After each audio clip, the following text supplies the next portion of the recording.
specimen or format of income and expenditure account.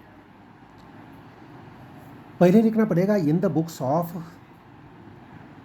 कौन से business organisation का जो नाम दिया है वो लिखना पड़ेगा इन द बुक्स ऑफ, आगे बिजनेस का नेम लिखना है, उसके नीचे लिखना है income and expenditure account for the year ended 31 मार्च, और आगे ईयर लिखना है। Debit side, credit side, debit side में 3 कॉलम्स करना है, क्रेडिट साइड में 3 कॉलम्स है। डेबिट साइड एक्सपेंडिचर लेते हैं और क्रेडिट साइड में इनकम लेते हैं। डेबिट साइड में एक्सपेंडिचर, इनर कॉलम अमाउंट और आउटर कॉलम अमाउंट। अभी इनकम एंड एक्सपेंडिचर अकाउंट तैयार करते समय 2 रूल याद में रखना है। पहला रूल है इनकम एंड एक्सपेंडिचर अकाउंट में सिर्फ revenue expenses and revenue income लिया जाता है। पहला रूल क्या है, इनकम एंड एक्सपेंडिचर अकाउंट में सिर्फ एक्सपेंसेस कौन से लिए जाते हैं, रिवेन्यू एक्सपेंसेस एंड लॉसेस। और क्रेडिट साइड में इनकम लिया जाता है, कौन सा इनकम, रिवेन्यू इनकम और गेन्स लिया जाता है, रिवेन्यू इनकम एंड गेन्स लिया जाता है।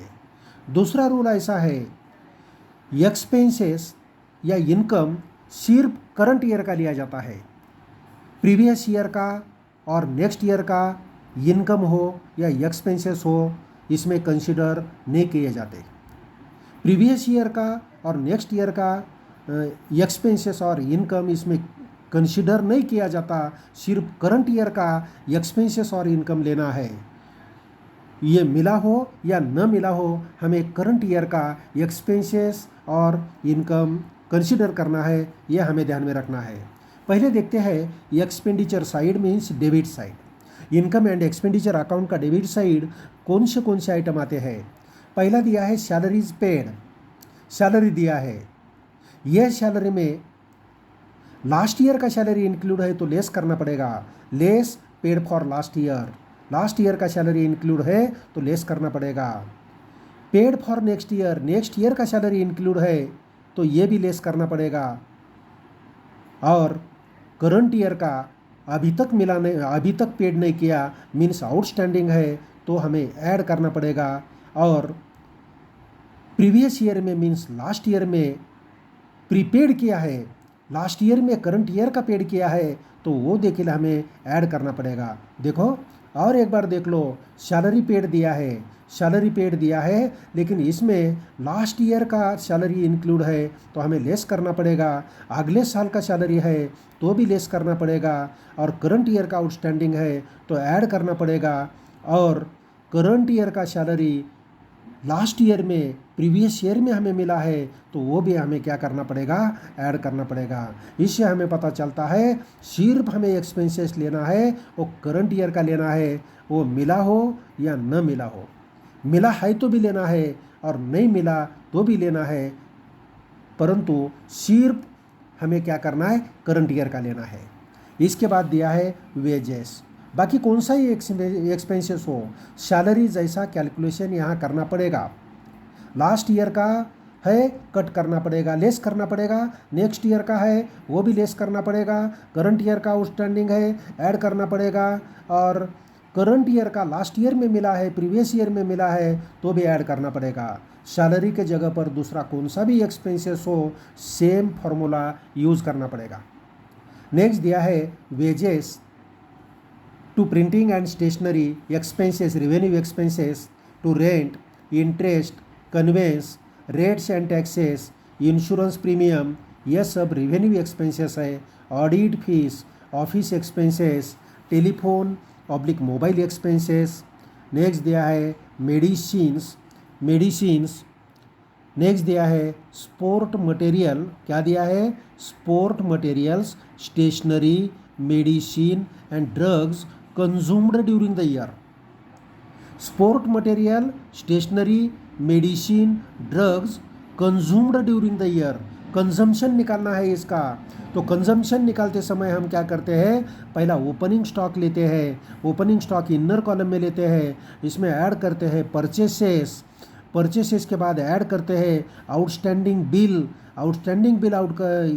लेना है और तीनों का टोटल करके इसमें से क्लोजिंग स्टॉक लेस किया तो हमें क्या मिलेगा, हमें मिलेगा स्पोर्ट मटेरियल या स्टेशनरी या मेडिसिन या drugs consumed during the year, इसका कंजम्पशन कितना हो गया है वो हमें मिलेगा। नेक्स्ट है रिपेयर्स एंड मेंटेनेंस दिया है, repairs and maintenance, electricity charges, newspaper and periodicals का bill, sundry expenses, loss on sale of asset, depreciation on fixed assets ETC। ऐसे हमारे रिवेन्यू एक्सपेंसेस है, ये इनकम एंड एक्सपेंडिचर अकाउंट के debit side पर लेना पड़ेगा। ये सिर्फ करंट ईयर के लिए जाते हैं, इसमें लास्ट ईयर का इंक्लूड है, प्रीवियस ईयर का इंक्लूड है या नेक्स्ट ईयर का इंक्लूड है, तो हमें क्या करना पड़ेगा, डिडक्ट करना पड़ेगा। और करंट ईयर का आउटस्टैंडिंग है या करंट ईयर का प्रीवियस ईयर में मिला है तो उसमें ऐड करके लेना पड़ेगा। अभी देखना है इनकम, क्रेडिट साइड इनकम दिया है।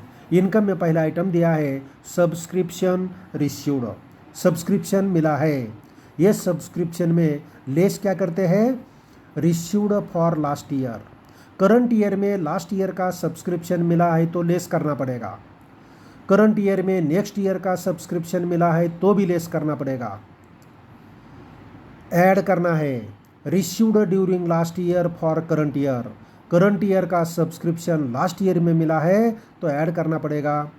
करंट ईयर में सब्सक्रिप्शन आउटस्टैंडिंग है तो भी ऐड करना पड़ेगा। तो देखो ऐड क्या करते हैं, लेस क्या करते हैं। सब्सक्रिप्शन रिसीव्ड क्या अमाउंट दिया है और ये सब्सक्रिप्शन में लास्ट ईयर का अमाउंट मिला है हमें तो लेस करना पड़ेगा। नेक्स्ट ईयर का अमाउंट मिला है तो भी लेस करना पड़ेगा। जो अमाउंट रहेगी उसमें करंट ईयर का सब्सक्रिप्शन है लेकिन लास्ट ईयर में मिला है तो भी हमें ऐड करना पड़ेगा। और करंट ईयर का सब्सक्रिप्शन अभी तक मिला नहीं लेकिन करंट ईयर का है इसलिए इसमें ऐड करना पड़ेगा। ये जो फार्मूला है इसमें कौन सा भी आइटम आप ये फॉर्मूले में ले सकते हैं। सब्सक्रिप्शन के जगह पर रेंट हो सकता है, इंटरेस्ट हो सकता है, कौन सा भी हो गया तो सेम फार्मूला अप्लाई करना है। रेंट रिसीव्ड हमारा इनकम है, interest received, dividend received, government bond, government grants, general है तो आएगा। Ground rent, sundry receipts, entrance receipts, revenue है तो एंट्रेंस फीस रिवेन्यू है तो आएगी। एडमिशन फीस, डोनेशन जनरल है तो आएगा।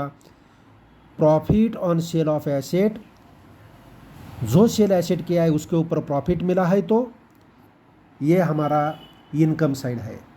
ये होने के बाद हमें क्या करना है, जो साइड का टोटल ज़्यादा है वही साइड का टोटल करना है। अज्यूम करते हैं क्रेडिट साइड का टोटल मीन्स इनकम साइड का टोटल ज़्यादा है तो हमें इनकम साइड का टोटल करना पड़ेगा। पहले वो टोटल डेबिट साइड पर लेना पड़ेगा और डेबिट में जो सब आइटम दिया है इसका टोटल करके बैलेंस निकालना पड़ेगा। जो बैलेंस आ गया उसको हम क्या बोलते हैं, excess of income over expenditure. Excess of income over expenditure oblique short में बोलते हैं सरप्लस।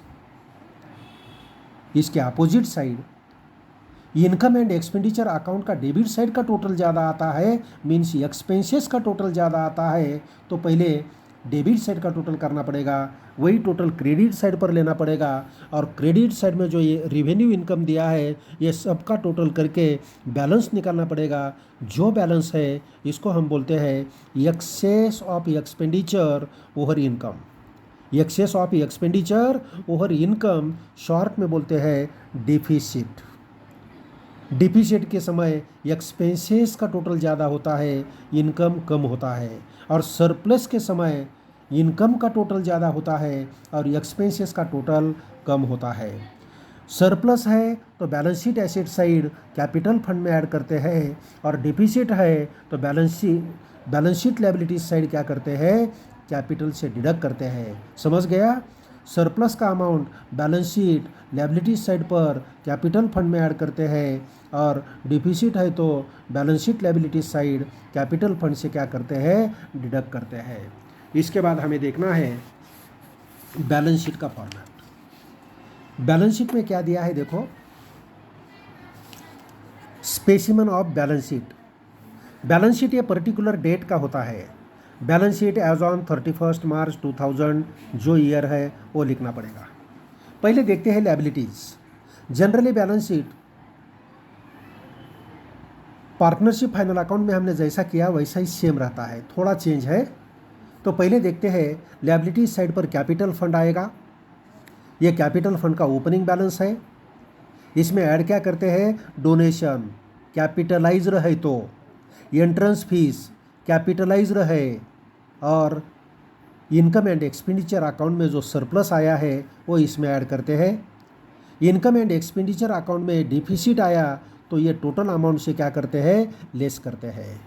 बाद में जो फंड है, स्पेसिफिक जो फंड है वो फंड लेते हैं बिल्डिंग फंड। बिल्डिंग कंस्ट्रक्शन के लिए ये फंड मिला है।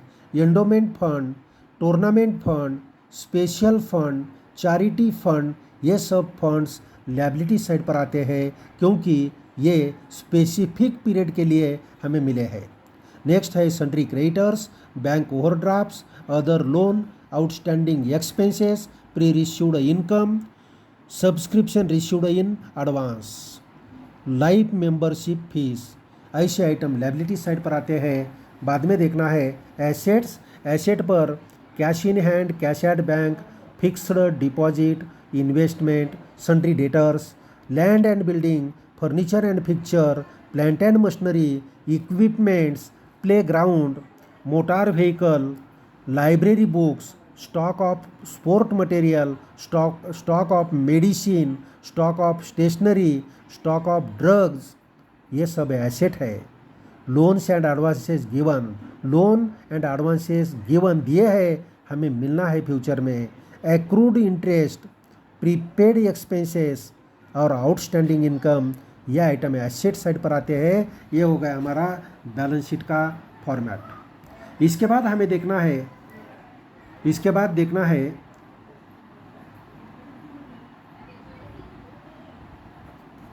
यहाँ हम ख़त्म करते हैं। इसके बाद दूसरा